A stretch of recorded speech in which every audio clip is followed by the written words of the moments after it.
सभी लोगों को नमस्कार। आज हम आपको सिखाएंगे क्वाड्रेटिक इक्वेशन। ये 10th का बहुत इम्पोर्टेंट चैप्टर है जिसका नाम है क्वाड्रेटिक इक्वेशन। आज आपको बेहतरीन तरीके से हम क्वाड्रेटिक इक्वेशन सिखाएंगे, ठीक है। तो पहले क्वाड्रेटिक इक्वेशन समझने से पहले ये समझना पड़ेगा ये क्वाड्रेटिक इक्वेशन आई कहाँ से। एक आपने 9th में चैप्टर पढ़ा होगा जिसका नाम था पॉलिनोमियल्स। पहले हम पॉलिनोमियल्स के बारे में जानते हैं। इसमें एक टर्म होती है पोली माना होता है मैनी, कई। एक टर्म होती है इसमें नोमियल का मतलब होता है टर्म, ठीक है। तो एक ऐसा अलजेब्रिक एक्सप्रेशन जिसमें मैनी टर्म हो, ठीक है, उसको हम बोलते हैं पॉलिनोमियल। अब पॉलिनोमियल के कुछ टाइप्स होते हैं और ये टाइप्स जो होते हैं वो डिग्री से डिवाइड किए जाते हैं। कैसे? अब पहले आप कहोगे कि सर अब डिग्री बताओ, डिग्री क्या होती है। तो डिग्री का मतलब होता है हाईएस्ट पावर।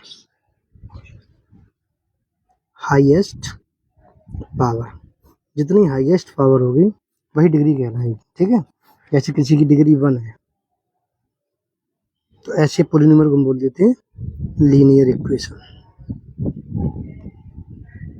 ठीक है। अगर किसी की डिग्री 2 है उसको हम बोल देते हैं क्वाड्रेटिक इक्वेशन। अगर इसी तरह की डिग्री 3 हो तो इसको बोल देते हैं क्यूबिक इक्वेशन। तो इतनी बात आपको समझ में आई होगी कि क्वाड्रेटिक इक्वेशन किसका एक टाइप है, पॉलिनोमियल का टाइप है। सहमत हो? ठीक है। तो एक वजह से मैं एक अलजेब्रिक एक्सप्रेशन लिख रहा हूँ, गौर से सुनो जरा ध्यान से। 7x की पावर 5, 3x की power 4, 2x square plus c, ये लिखा है, ठीक है। तो इसमें देखो हाईएस्ट पावर क्या है बेटा, 5। तो आप कह सकते हो कि सर इस पॉलिनोमियल की डिग्री 5 है, ठीक है। तो आपको क्वाड्रेटिक इक्वेशन और अच्छे समझ में आ गई होगी कि सिर्फ आपको डिग्री 2 देखनी है, आपके सामने डिग्री 2 आएंगी और जितनी डिग्री आएंगी वैल्यू भी उतनी आती है, ठीक है। वो भी मैं आपको समझाता हूँ। इसका जो फॉर्म होता है क्वाड्रेटिक इक्वेशन का वो ध्यान सुनना। किस फॉर्म में लिखा जाता है? ये लिखा जाता है ax square plus bx plus c equal to 0। ये फॉर्म होती है। इसमें जो a है, b है और c है, ये कोफिशिएंट होते हैं। क्या होते हैं बेटा? कोफिशिएंट। ये किसके कोफिशिएंट होते हैं? क्वेश्चन ना, a जो होता है वो किसका कोफिशिएंट है? एक्स स्क्वायर का। b किसका कोफिशिएंट है? x का। और c एक्स की पावर 0 का, या जिसको हम बोल देते हैं कांस्टेंट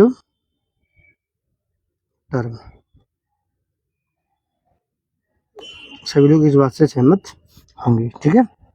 अब इसकी एक कंडीशन होती है, कभी भी a 0 नहीं हो सकता है। बाकी तो b 0 हो सकता है, c 0 हो सकता है, लेकिन कभी भी a 0 नहीं होगा। तो सर क्यों नहीं होगा? अगर मैंने इसको 0 कर दिया, a की वैल्यू मैंने 0 रख दी, तो ये 0 इंटू एक्स स्क्वायर हो जाएगा। इधर बचेगा bx plus c equal to 0। इसका तो मान तो 0 हो गया, इसका तो मतलब तो हमारे पास बचेगा bx प्लस c। अब मैं निकालूंगा इसकी डिग्री। तो सर यहाँ पर जो हमारे वेरिएबल x है इसकी डिग्री 1 है, डिग्री इसकी 1 आ गई। तो जब डिग्री 1 होती है वो क्वाड्रेटिक इक्वेशन होती नहीं है। हमने यही बताया था, जिसकी डिग्री 1 होती है वो लीनियर इक्वेशन होती है। सहमत हो आप लोग? ठीक है। तो इसलिए कभी a 0 नहीं होना चाहिए, ठीक है। चलो चलते हैं अगले एक क्वेश्चन की तरफ चलते हैं।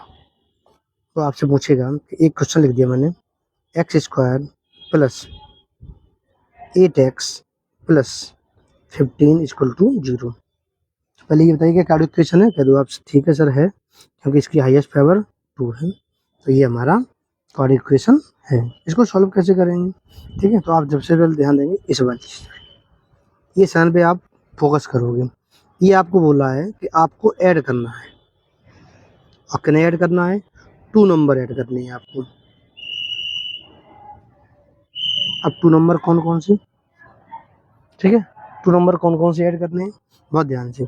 ये जो लिखा है 15, इसके फैक्टर बना दो। इसके फैक्टर कह सकते हैं आप सर 5 इंटू 3 बनते हैं। एक फैक्टर बन जाएगा 15 इंटू 1। फैक्टर तो बनाने आते ही होंगे आप लोगों को। ठीक है, बहुत ध्यान सुनना मेरी बात को। अब ये कह रहा है कि ऐसी 2 नंबर हमें चाहिए जिनको हम ऐड कर दें तो 8 हो जाए, और अगर मल्टीप्लाई कर दें तो 15 हो जाए। इतना आपको ध्यान रखना। तो देखो इनको ऐड करो तो देखो 8 आ रहा है कि नहीं आ रहा है, इनको ऐड करो तो 16 आ रहा है।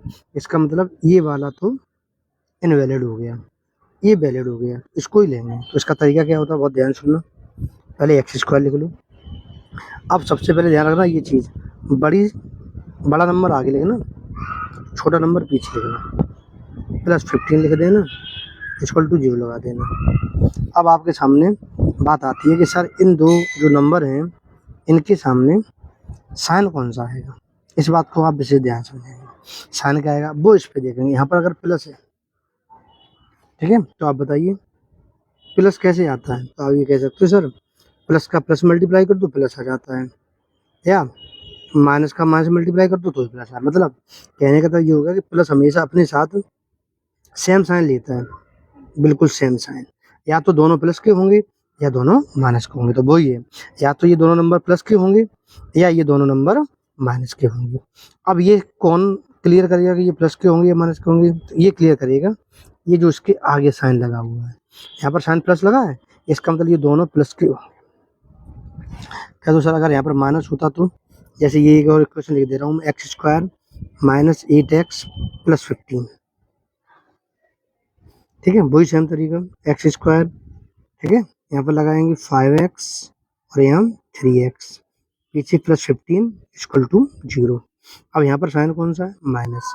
ये प्लस है, प्लस ये बताता है कि दोनों संख्याओं के पास सेम साइन जाएगा। अब यहाँ पर माइनस है तो यहाँ माइनस लगा दो, यहाँ प्लस था अभी दोनों प्लस लगा दिए।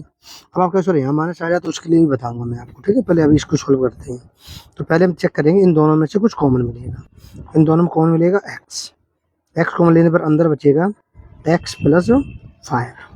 अब इन दोनों से हम कॉमन लेंगे। तो ध्यान रखना इसमें जो संख्या आगे होती है वही ले लो, और चेक कर लो क्या इसके टेबल में ये 15 आता है, क्या तो सर आता है, 3 5 जा 15, ठीक है। अब ये जो संख्या आपने कॉमन ली है वो अपने साइन के साथ आएगी, ये ध्यान रखना, ठीक है। यहाँ प्लस होगा तो प्लस आएगी, माइनस होगा तो माइनस आएगी।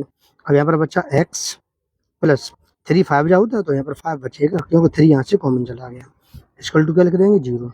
अब एक चीज़ ध्यान रखना, जो यहाँ पर संख्या आई है वही यहाँ पर संख्या आ गई। अगर ये दोनों नंबर सेम आ रहे हैं इसका मतलब आपकी क्वाड्रेटिक इक्वेशन सही है। दोनों में से x प्लस 5 कॉमन ले लो, तो अंदर क्या बचेगा, जब यहाँ से ये चला जाएगा तो यहाँ x बचेगा प्लस 3 बचेगा, बस सिंपल से क्वेश्चन है। तो सबसे पहले हम क्या करेंगे, x प्लस 5 इक्वल टू हम 0 ले लेंगे। तो यहाँ से x की वैल्यू निकालो, तो ये प्लस का 5 इधर लेके आएंगे तो किसका हो जाएगा, माइनस का 5। इतनी बात समझ में आई होगी।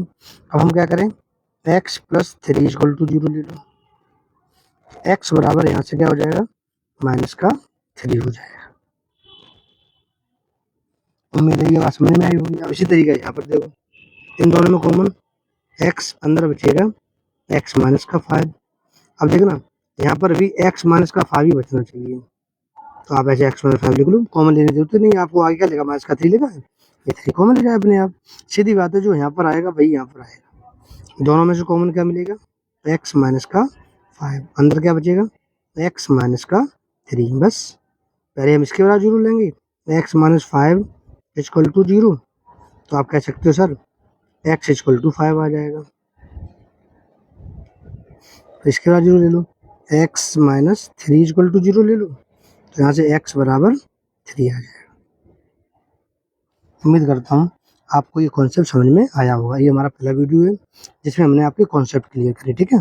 नेक्स्ट वीडियो में हम आपको जो 10th में सवाल आए हैं, ठीक है, वो सभी हम आपको समझाएंगे और बेहतरीन तरीके से समझाएंगे, ठीक है। मिलते हैं नेक्स्ट वीडियो में। Thank you.